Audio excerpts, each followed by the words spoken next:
வணக்கம் ஜோதிட நண்பர்களே. 2024 வருடம் புத்தாண்டு வருட ராசி பலன்கள். இந்த 2024 வருடம் கிரக அமைப்புகளின்படி பொதுவான வகையில் பார்க்கும்பொழுது எல்லா விஷயங்கள்லையுமே ஒரு ஏற்றத்தாழ்வுகள் அப்படிங்கிறது நிச்சயமாக இருக்கும். அதாவது முழுவதுமாக நற்பலன்கள் அப்படின்னு சொல்கிறதுக்கும் எதுவும் இல்லை, அதே நேரம் முழுவதுமாக கெடுபலன்கள் அப்படின்னு சொல்கிறதுக்கும் எதுவும் இல்லை. ஸோ எல்லா விஷயங்களுமே ஒரு கலவையான நிலைகளிலேயே காணப்படுது. ஒரு பக்கம் மக்கள் ஆடம்பரமான விஷயங்கள், பொழுதுபோக்கு சமாச்சாரங்கள், பார்ட்டி, என்டர்டெயின்மெண்ட் சார்ந்த விஷயங்களில் அதிகமாக ஈர்க்கப்படுவாங்க. அதே நேரம் மக்கள் இன்னொரு புறம் பார்த்தோம்னா பொருளாதார ரீதியாக நிறையவே அலைக்கழிக்கப்படுவாங்க. உடல்நல ரீதியாக அலைச்சல்கள் இருக்கும். என்னதான் சூழ்நிலை சந்தர்ப்பங்கள் சரியாக இருந்தாலும் கூட எல்லாருக்குமே ஒரு விதமான வெறுமை ஸ்தானம் அப்படிங்கிறது காணப்படும். ஏதோ சம்திங் மிஸ் ஆகுது, மனசு எதுலேயுமே திருப்தி அடையவே மாட்டேங்குது அப்படின்னு ஃபீல் பண்ணுவாங்க. அதே போல் இந்த வருடத்தில் rich get rich, poor get poor அப்படின்னு சொல்லுவாங்க. அந்த நிலையும் பார்க்க முடியும். மெயினாக இந்த வருடம் பொருளாதார ரீதியான விஷயங்கள், இந்த காசு பண சமாச்சாரங்கள், அதாவது பண பரிவர்த்தனைகள், விலைவாசி சமாச்சாரங்கள், இதெல்லாமே கொஞ்சம் அலைச்சல் தரக்கூடிய விஷயங்களாகவும் குழப்பம் நிறைந்த விஷயங்களாகவுமே இருக்கும். ஸோ முடிஞ்ச அளவுக்கு இந்த வருடம் இந்த காசு பண சமாச்சாரங்களும் கடன் சார்ந்த விஷயங்களும் கொஞ்சம் கவனத்தோடு இருக்கிறது நல்லது. பெரும்பாலான மக்கள் தனிமையை நோக்கி ஈர்க்கப்படுவாங்க. வெளிநாடு சம்பந்தப்பட்ட விஷயங்களில் ஈடுபாடுகள் அதிகரிக்கும். இம்போர்ட் அண்ட் எக்ஸ்போர்ட் பிஸ்னஸ் சார்ந்த விஷயங்களில் புழக்கங்கள் அதிகரிப்பதை பார்க்கலாம். அதே போல் தொழில் வேலைக்காக, படிப்புக்காக வெளிநாடுகளுக்கு போய் வரக்கூடிய விஷயங்கள், டூரிசம் சம்பந்தப்பட்ட விஷயங்கள், இந்த மாதிரியான விஷயங்கள் அதிகரிப்பதையும் பார்க்கலாம். அதே போல் போதை வஸ்துக்களால் அதிகம் ஈர்க்கப்படவும் செய்வாங்க. நிறைய பேருக்கு வீண் விரயங்கள், செலவுகள் செய்யக்கூடிய தன்மைகள் ஏற்படும். அதாவது என்னதான் பார்த்து செஞ்சாலும் கூட ஏதோ ஒரு வகையில் தேவையில்லாத விரயங்களை ஏற்படுத்தி கொண்டே இருக்கும். உற்றார் உறவினர்கள், நண்பர்கள் வகையில் ஏற்படக்கூடிய பழக்க வழக்கங்கள் அப்படிங்கிறது நிறைய கான்ட்ரவர்சிக்கு உட்படும். ஒரு சரியான முறையில் ஒரு நல்ல ஃப்ரெண்ட்ஷிப்பையோ இல்லை ஒரு நல்ல ரிலேஷன்ஷிப்பையோ மெயின்டைன் பண்ணுறது அப்படிங்கிறது கொஞ்சம் சிரமமாக தான் இருக்கும். அதே போல் பொதுவான வகையில் மக்களுக்கு மன தைரியமும் பக்குவமும் அதிகரிக்க செய்யும். அதாவது அனுபவம் கொடுக்கக்கூடிய அறிவை யாராலும் கொடுக்க முடியாது அப்படின்னு சொல்லுவாங்க. அதை பேச்சு வாக்கில் பட்டு திறந்துடுது அப்படின்னு சொல்லுவாங்க. கிட்டத்தட்ட அந்த மாதிரியான ஒரு நிலையை மக்கள்கிட்ட எதிர்பார்க்கலாம். அதை தான் ஆரம்பத்திலே சொன்னேன். எல்லா விஷயங்கள்லையுமே, அதாவது நல்லதுலேயும் சரி கெட்டதுலேயும் சரி, ஏற்றத்தாழ்வுகள் அப்படிங்கிறது அதிகமாக இருக்கும். ஸோ எல்லாருக்குமே ஏதோ ஒரு வகையில் எக்ஸ்பீரியன்ஸ் கெயின் பண்ணக்கூடிய வாய்ப்புகள் அப்படிங்கிறது அதிகரிக்கும். ஸோ இந்த 2024 வருடம் அப்படிங்கிறது பெரும்பாலான நபர்களுக்கு வாழ்க்கையில் மறக்க முடியாத ஒரு வருடமாகவும் அமையும். அது அவங்களுடைய ஜாதக அமைப்பின்படி நல்ல விஷயமாகவும் இருக்கலாம், அல்லது கெட்ட விஷயமாகவும் இருக்கலாம். ஏன்னா ரெண்டுமே கலந்த கலவையில் தான் இந்த வருடமே அமைஞ்சிருக்கு. ஸோ இந்த பதிவில் ராசி ரீதியாக இந்த 2024 வருடம் எப்படி இருக்குது அப்படிங்கிறத பற்றி தான் பார்க்க போகிறோம். மகர ராசி. மகர ராசிக்கு இந்த 2024 வருடம் ஒரு சாதகமான வருடமாக அமையும். மகர ராசிக்கு ஏற்கனவே 7.5 சனி அப்படிங்கிறது நடந்துக்கிட்டு இருக்கு. அதுலேயும் இந்த வருடம் பாதச்சனி ஆரம்பிக்குது. இன்னும் 2.5 வருட காலங்கள் சனியினுடைய ஆதிக்கம் முழுமையாக ராசிக்கு இருக்கும். இருந்த போதிலும் இந்த வருடம் மற்ற கிரகங்களுடைய அமைப்பு மகர ராசிக்கு சாதகமான முறையில் அமைஞ்சிருக்கு. குறிப்பாக வருட கிரகங்கள் என்று சொல்லக்கூடிய குரு மற்றும் ராகு கேதுகளுடைய அமைப்பும் ரொம்பவுமே சாதகமாக ராசி ரீதியாக அமைஞ்சிருக்கு. கடந்த 5-6 வருடங்களுக்கு மேலாக மகர ராசிக்கு மன ரீதியாக ஒரு விதமான அழுத்தம் தரக்கூடிய விஷயங்கள் தொடர்ந்து இருந்து வந்திருக்கும். இந்த வருடத்திலிருந்து இது போன்ற நிலைகளிலிருந்து விடுபட்டு மன ரீதியாக தெளிவான சிந்தனைகளை கிடைக்கப்பெற்று வருவீங்க. உங்களுடைய வாழ்க்கையில் தொடர்ந்து தடைபட்டு வந்து கொண்டிருந்த காரியங்கள் அனைத்தும் இனி துரிதமாக செயல்படுவதை பார்க்க முடியும். வேலைகளில் இருந்து வந்த அலைச்சல்கள், சோம்பல்கள் போன்ற விஷயங்கள் விலக ஆரம்பிக்கும். புத்துணர்வு போன்ற உணர்வுகளை பெற்று வருவீங்க. உங்களுடைய முயற்சிகளில் சாதகமான பலன்கள் உண்டாகும். கடினமாக உழைத்தும் கூட சரியான பலன் இல்லை அப்படின்னு வருத்தப்பட்டு கொண்டிருந்த உங்களுக்கும் இந்த வருடத்திலிருந்து உங்களுடைய உழைப்பிற்கேற்ற ஊதியத்தை நிச்சயமாக ஏதாவது ஒரு வகையில் சரி செய்ய முற்படும். பொருளாதார ரீதியாக நல்ல மாற்றங்களை ஏற்படுத்தி கொடுக்கும். கொடுக்கல் வாங்கல் விஷயங்களிலிருந்து வந்த சங்கடங்கள், கடன் பிரச்சனைகள் போன்ற விஷயங்களிலிருந்து விலகி வருவீங்க. சுய தேவைக்காக அல்லது முன்னேற்றத்திற்காக புதிதாக கடன் வாங்கக்கூடிய அமைப்புகளும் கூட உங்களுக்கு அலைச்சல் இல்லாமல் சாதகமான முறையிலே அமைந்து வரும். சுருக்கமாக சொன்னால் மகர ராசிக்கு ஏதாவது ஒரு வகையில் பொருளாதார தேவைகள் பூர்த்தி அடையக்கூடிய வருடமாகவே இந்த வருடம் அமையுது. சொத்து சுகங்கள் சார்ந்த விஷயங்களில் சாதகமான பலன்களை எதிர்பார்க்கலாம். கடந்த சில வருடங்களாகவே மகர ராசிக்கு சொத்து சுகங்கள் சார்ந்த அனைத்து விஷயங்களும் ஏதாவது ஒரு வகையில் நன்மைகளை ஏற்படுத்தி கொண்டு வரும். நிறைய பேருக்கு புதிய வாகனங்கள், வீடு மனை யோகங்கள் போன்ற விஷயங்களை உண்டாக்கி வரும். சிலருக்கு பாக பிரிவினைகள் போன்ற விஷயங்களால் ஆதாயங்களை பெற்று வந்திருப்பீங்க. இந்த வருடமும் அது போன்ற நிலைகளே தொடர்கதையாக இருக்கும்.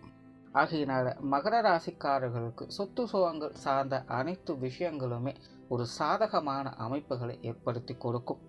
வீடு மாற்றங்கள், இடமாற்றங்கள் போன்ற விஷயங்கள் சுமூகமான முறையில் அமைந்து வரும். உடல்நலம் சார்ந்த விஷயங்களில் முன்னேற்றங்கள் இருக்கும்.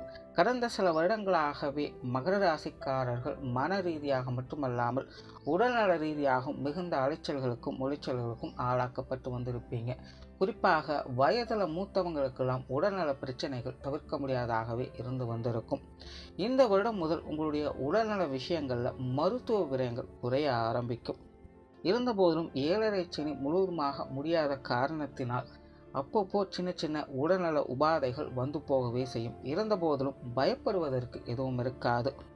மருத்துவ விரயங்களும் உங்களுக்கு பெருமளவில் பாதிக்கவும் செய்யாது. ஆகையினால உடல்நலம் சார்ந்த விஷயங்களில் சின்ன சின்ன அலைச்சல்கள் இருந்தாலும் கூட சாதகமான அமைப்புகளையும் உடல்நல விஷயங்களில் முன்னேற்றங்களையும் பார்த்து வருவீங்க. குடும்ப விஷயங்கள், காரியங்கள் அலைச்சலோடு ஆதாயங்களை கொடுத்து வரும்.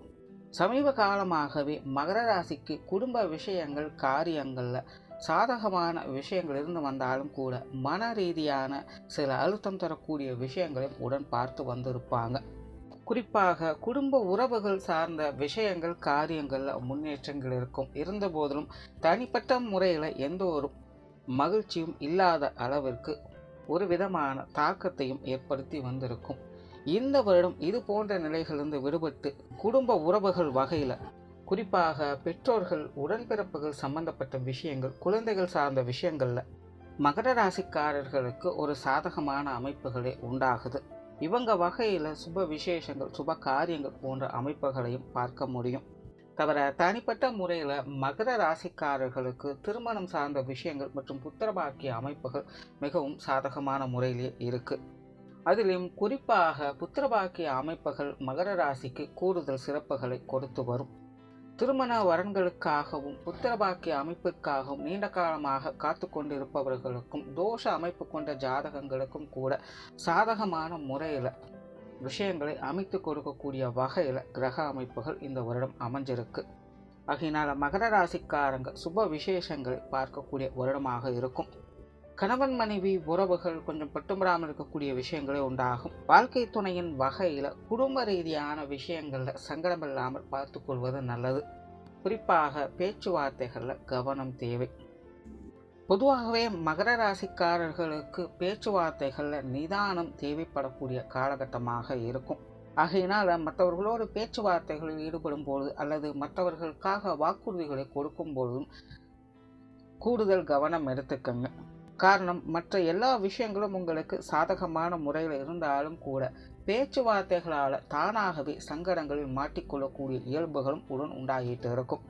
ஆகையினால மகர ராசிக்காரர்கள் மற்றவர்களோடு பேச்சுவார்த்தைகளால் சங்கடமில்லாமல் பார்த்து கொள்வது நல்லது. உற்றார் உறவினர்கள், நண்பர்கள் சம்பந்தப்பட்ட விஷயங்கள் சுமூகமாக இருக்கும். கடந்த சில வருடங்களாக உற்றார் உறவினர்கள், நண்பர்கள் வகையில் பட்டும்படாமல் இருக்கக்கூடிய விஷயங்களை பார்த்து வந்திருப்பீங்க. நெருங்கி பழகியவர்கள் கூட தெரியாதவர் போல விலகி போகியிருப்பாங்க. மற்றவர்களோடு ஒரு சகஜமான பழக்க வழக்கங்கள் அப்படிங்கிறதே மகர ராசிக்கு கொஞ்சம் சிரமமான காரியமாக இருந்து வந்திருக்கும். ஒருவித பயத்தோடும் தயக்கத்தோடும் சந்தேகத்தோடுமே மற்றவர்களோடு பழக வேண்டிய சூழ்நிலைகளுக்கு ஆளாக்கப்பட்டு வந்திருப்பீங்க. இந்த வருடம் முதல் மற்றவர்களோடு எளிமையாக பழகக்கூடிய குணமும் பழையபடியே மீண்டும் மற்றவர்கள் உங்களிடம் நல்ல முறையில் பழகக்கூடிய அமைப்புகளையும் பெற்று வருவீங்க. ஆகையினால் உற்றார் உறவினர்கள் நண்பர்கள் சம்பந்தப்பட்ட விஷயங்களிலிருந்து வந்த இடைவேளைகள் குறைய ஆரம்பிக்கும். மாணவர்களுக்கு கல்வி மற்றும் வித்தை சார்ந்த விஷயங்கள் சாதகமாக இருக்கும். சமீப காலமாக மகர ராசிக்காரர்களுக்கு 7.5 சனியின் தாக்கத்தால் ஒருவித மந்தமான சூழ்நிலைகள் இருந்தாலும் கூட தற்போதைய நிலையில் சமீப காலமாக மகர ராசி மாணவர்களுக்கு படிப்பு விஷயங்கள் வித்தை சம்பந்தப்பட்ட விஷயங்கள் தனி ஆர்வம் ஏற்பட்டிருக்கும். அது சார்ந்த விஷயங்களை சில முன்னேற்றங்களையும் பார்த்து வருவாங்க. இந்த வருடம் அது போன்ற நிலைகளை தொடர்ந்து வரும். மாணவர்களுக்கு அவ்வப்போது சின்ன சின்ன இடைஞ்சல்கள் அலைச்சல்கள் போன்ற விஷயங்கள் இருந்தாலும் கூட அவையெல்லாம் சமாளிப்புத்தன்மை பெற்றதாகவே இருக்கும். ஆகையினால மாணவர்களுக்கு இந்த வருடம் ஒரு சாதகமான வருடமாக அமைஞ்சிருக்கு. தொழில் வேலை உத்தியோகம் சம்பந்தப்பட்ட விஷயங்கள் சிறப்பாக இருக்கும். கடந்த சில வருடங்களாகவே தொழில் வேலை உத்தியோக ரீதியாக மிகுந்த அலைச்சல்களுக்கும் மன உளைச்சல்களுக்கும் ஆளாக்கப்பட்டு வந்திருப்பீங்க. எவ்வளவு முயற்சித்தும் எவ்வளவு கடுமையாக வேலை செய்தும் பல விஷயங்களில் முயற்சி செய்தும் ஒரு திருப்திகரமான சூழ்நிலைகளை பார்க்க முடியல அப்படிங்கிற ஒரு இயக்கம் நிறைய மகர ராசிக்காரர்களுக்கு இருந்து வந்திருக்கும். சிலருக்கு லாப அமைப்புகள் ஏற்பட்டும் கூட அதை சரியான முறையில் உபயோகிக்க முடியாத சூழ்நிலைகளை பார்த்து வந்திருப்பாங்க. அதாவது தொழில் வேலை உத்தியோக ரீதியாக நல்ல விஷயங்கள் இருந்தாலும் சரி அல்லது அசுப விஷயங்களாக இருந்தாலும் சரி மகர ராசிக்காரர்களை பொறுத்த வரைக்கும் தனிப்பட்ட முறையில் ஒரு விதமான திருப்தி இல்லாத சூழ்நிலைகளையே பார்த்து வந்திருப்பாங்க. அது போன்ற பிரச்சனைகளிலிருந்து இந்த வருடம் முழுமையாக விலகப்படுவாங்க. திருப்திகரமாக அனைத்து விஷயங்கள் காரியங்களை செயல்பட்டு வருவீங்க. உங்களுக்கு தொழில் ரீதியாக வேலை ரீதியாக இருந்து வந்த அலைச்சல்கள் வேலை சுமைகள் போன்ற விஷயங்கள் குறைந்து ஒரு முன்னேற்றம் தரக்கூடிய விஷயங்களையும் பார்க்க முடியும்.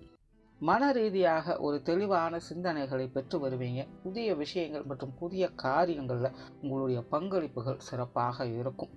வெளியூர் மற்றும் வெளிநாடு சம்பந்தப்பட்ட விஷயங்கள் சாதகமாக இருக்கும். குறிப்பாக வெளியூர் சம்பந்தப்பட்ட விஷயங்கள் பொருளாதார ரீதியாக உங்களுக்கு நல்ல அமைப்புகளை ஏற்படுத்தி கொடுக்குது.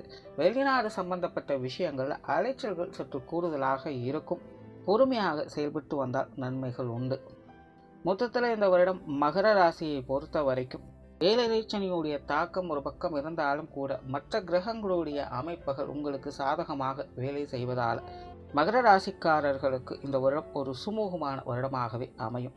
நன்றி, வணக்கம், வாழ்க வளமுடன்.